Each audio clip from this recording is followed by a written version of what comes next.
CP साहेबांना मी बोलतो तुम्हाला काय त्रास आहे, मी आज बोललोय, आजपर्यंत काही प्रॉब्लेम नाही झाला कोणत्या पोलिसांनी। क्या वाकई में कॉकरोच जनता पार्टी संस्थापक अभिजीत दीपके, सौरभ दास, आशुतोष रांका निपटा दिए जाएंगे? अगर निपटा दिए जाएंगे तो वो तरीका क्या होगा? क्या उन्हें किसी ना किसी तरीके से जेल भेज दिया जाएगा या फिर वो तरीका कुछ और होगा? अब दोस्तों मेरे अंदर इतने सवाल क्यों आए? क्योंकि जब मैं अभिजीत दीपके एंड टीम के एग्रेशन को देखता हूं तो उसमें वो कांग्रेस नेता राहुल गांधी से भी आगे दिखते हैं। राहुल गांधी सरकार पर लगातार हमलावर हैं। उनके शब्दों की बोली बुलेट की रफ्तार से सीधे लगती तो है, घायल भी करती है, लेकिन मरणासन अवस्था में नहीं पहुंचाती है। अभिजीत दीपके, सौरभ दास और आशुतोष के तेवर सरकार के लिए उनके पूरी ईगो को चुनौती देने की तरह है। आखिर कॉकरोच जनता पार्टी की ओर से ऐसा क्या हो रहा है जो बीजेपी की पूरी राजनीति के लिहाज से जंतर मंतर पर हुए प्रदर्शन से भी ज्यादा घातक है और उनकी बनी बनाई राजनीति को पूरी तरह से तोड़ने के लिए काफी है। नमस्कार दोस्तों, मैं हूं परवीन सानी। दोस्तों, इस वक्त बीजेपी का सबसे बड़ा चेहरा कौन है? अगर मैं इस सवाल करूं तो आपका जवाब क्या होगा? भारत के सबसे बड़े संवैधानिक संस्था कौन है? महाराष्ट्र में सत्ता का सबसे बड़ा केंद्र कौन है? ये 3 सवाल दोस्तों मैंने आपसे इसलिए पूछे क्योंकि अभिजीत दीपके और उनके लोगों ने इससे जुड़े सारे तंत्रों से अब सवाल पूछना शुरू कर दिया है। एक तरह से देखें तो इनकी आंखों में आग डालकर सवाल कर रहे हैं और जवाब मांग रहे हैं, और इस मंच से सवाल इनसे कर रहे हैं, उस मंच से सीधे भारत के लाखों युवाओं तक अपनी आवाज पहुंचा रहे हैं। अब जब इन लाखों युवाओं तक इनके सवाल सत्ता और उसके तंत्रों के बारे में पहुंच रहे हैं और उनसे वो वाकिफ हो रहे हैं, तो वही सवाल जमीन पर लोगों तक वायरल हो रहे होंगे। और जब ऐसा होगा तो बीजेपी की राजनीति के लिहाज से ये खतरनाक स्थिति है। एक तरह से बीजेपी की पूरी राजनीति को तोड़ने जैसा है। 3 सवाल। पहला सवाल, बीजेपी का सबसे बड़ा चेहरा कौन है? तो जाहिर सी बात है बीजेपी का सबसे बड़ा चेहरा तो प्रधानमंत्री नरेंद्र मोदी हैं, और इन्हीं सबसे बड़े चेहरों पर अब सीधे तौर पर अभिजीत अटैक कर रहे हैं। मोदी जी अपनी सरकार की युवाओं के बीच जो छींचा लेजर हुई है उसे डैमेज कंट्रोल करने में लगे हैं। एक तरह से देखें तो वो अपने बेहद खास और अपनी राजनीति के हमराज गृह मंत्री अमित शाह को बचाने का प्रयास कर रहे हैं।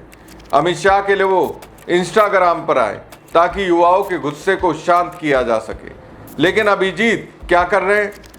उन्हीं मोदी के बेहद ही खास अमित शाह से चाह रहे हैं कि जवाब दे। वो अमित शाह जो पिछले कई दिनों से संसद की कार्रवाई में नहीं आ रहे। करीब 15 दिन से संसद में तो अमित शाह आ रहे हैं, लेकिन संसद की कार्रवाई से दूर दिखते हैं। अब दीप के क्या कह रहे हैं? प्रधानमंत्री नरेंद्र मोदी से क्या चाह रहे हैं कि वो इंडिपेंडेंस डे के दिन बताएं कि दिल्ली के जंतर मंतर पर पैलेट गन चलाने का आदेश किसने दिया। दरअसल प्रधानमंत्री नरेंद्र मोदी आईआईटी दिल्ली के दीक्षांत समारोह में शामिल हुए। वहां उन्होंने छात्रों को लुभाने का भरपूर प्रयास किया। ये प्रयास एक तरह से अपनी छवि को चमकाने की तरह था। कॉकरोच जनता पार्टी ने सोशल मीडिया प्लेटफॉर्म एक्स पर सवाल किया। उन्होंने लिखा, सर सबसे पहले आप पैलेट गन के इस्तेमाल के बारे में बताएं।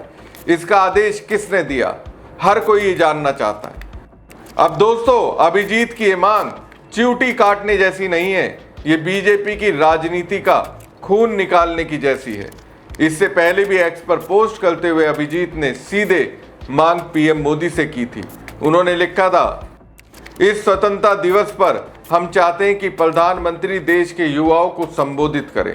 हम प्रधानमंत्री से अपील करते हैं कि वो युवाओं से जुड़े शिक्षा, बेरोजगारी और बढ़ती जीवन यापन की लागत जैसे मुद्दों पर बताएं कि सरकार उनके लिए क्या कर रही है। अगर आप भी इस मांग का समर्थन करते हैं तो याचिका पर साइन करें। अब देखिए, बातें सिर्फ अभिजीत दीपके तक ठहर जाती तो ठीक थी, शायद सरकार की ईगो पर इतनी ठेस नहीं पहुंचती। कॉकरोच जनता पार्टी के बाकी मेंबरों का तेवर भी ऐसा ही है। दरअसल दिल्ली हाई कोर्ट की ओर से प्रदर्शन स्थल के रूप में जंतर मंतर की उपयोगिता पर सवाल उठाया गया। दिल्ली हाई कोर्ट के जस्टिस अमित महाजन ने ऑल इंडिया दलित क्रिश्चियन राइट्स प्रोटेक्शन कमेटी की याचिका पर सुनवाई के दौरान टिप्पणी की थी कि शहर के बीचों बीच प्रदर्शन क्यों होना चाहिए। और पूरे शहर को बंधक क्यों बनाया जाना चाहिए। अब इस पर सौरभ दास ने एक्स पर पोस्ट करते हुए लिखा, हमारे जंतर मंतर से अपने हाथ दूर रखें। हमारा विरोध स्थल छीनने की कोशिश करने से पहले हमें बताएं कि क्या आप इंडिया गेट तय करेंगे, जहां हम शांतिपूर्ण प्रदर्शन का मौलिक अधिकार इस्तेमाल कर सकें।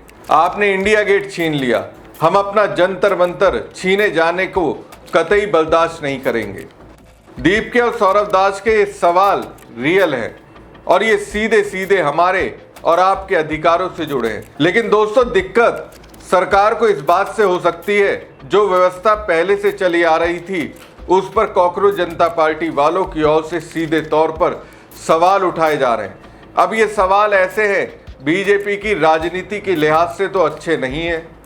देखा जाए तो कॉकरोच जनता पार्टी खामोश रहने के मूड में नहीं है, वो लगातार व्यवस्थाओं को सवालों के कटघरे में खड़ा कर रही है। अब देखिए, टीएमसी सांसद महुआ मोइत्रा से जुड़े एक मामले की सुनवाई के दौरान सुप्रीम कोर्ट की ओर से मौखिक टिप्पणी की गई थी, उस पर भी अभिजीत दीपके ने तीखी बात कह दी। दरअसल पश्चिम बंगाल में एक हेट स्पीच मामले में पुलिस के सामने पेश होने के आदेश के खिलाफ महुआ मोइत्रा सुप्रीम कोर्ट पहुंची थी। उनके वकील ने सुरक्षा का हवाला देते हुए कहा कि उन पर अंडे फेंके गए थे, इसलिए उन्हें वर्चुअल पेशी की अनुमति दी जाए। इस पर जस्टिस दीपांकर दत्ता ने टिप्पणी करते हुए कहा, राजनीति में आने के बाद आपको अंडे से डर क्यों लग रहा है? हमारे स्वतंत्रता सेनानियों ने अपनी छाती पर गोलियां खाई थी। अब सुप्रीम कोर्ट की ओर से याचिका खारिज किए जाने के बाद इसे वापस ले लिया गया। सुप्रीम कोर्ट की टिप्पणी पर सवाल उठाते हुए अभिजीत दीपके ने एक्स पर लिखा, क्या अब सुप्रीम कोर्ट चाहता है कि हर कोई गोलियां खाए? जब सुप्रीम कोर्ट के जज विपक्षी नेताओं के खिलाफ इस तरह की टिप्पणियां करते हैं तो आम आदमी के लिए आखिर उम्मीद क्या बचती है? अब दोस्तों देखिए, अभिजीत जैसे पहले थे वैसे ही अब हैं, लेकिन बीजेपी को उनका पहले जैसा कॉमन होना रास नहीं आ रहा। कहीं ना कहीं ऐसा लगता होगा उनके कॉमन होने की वजह से युवाओं से उनका संवाद गहरा हो रहा है। जैन जी से उन्हें पूरी तरह काटने के लिए क्या किया गया? महाराष्ट्र सरकार की ओर से वीवीआईपी सुरक्षा दे दी गई। छत्रपति संभाजी नगर में मौजूद अभिजीत दीपके के आवास पर चारों ओर से पुलिस को घेर दिया गया ताकि लोग उनसे मिल ही नहीं सके।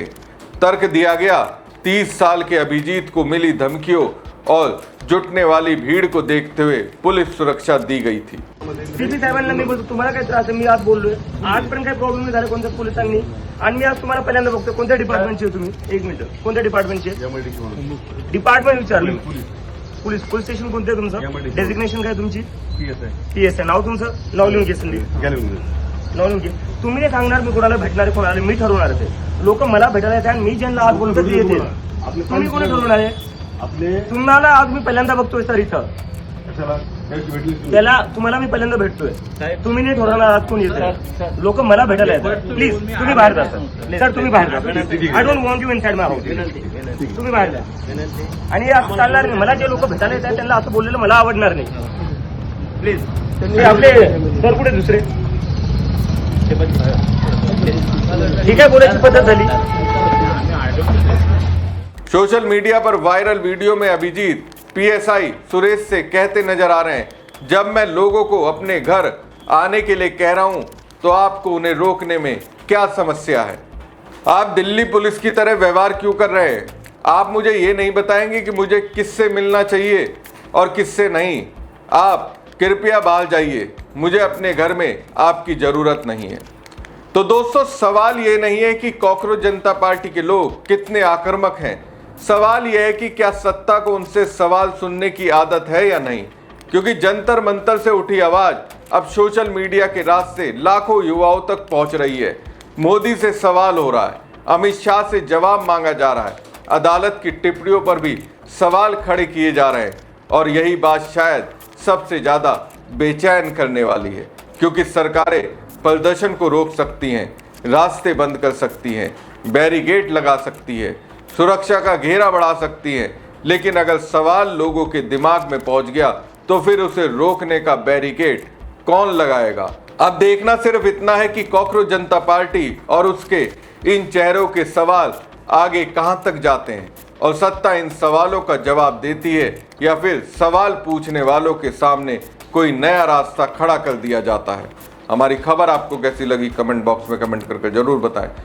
साथ ही पेज को लाइक और खबर को ज़्यादा से ज़्यादा शेयर कीजिएगा। धन्यवाद।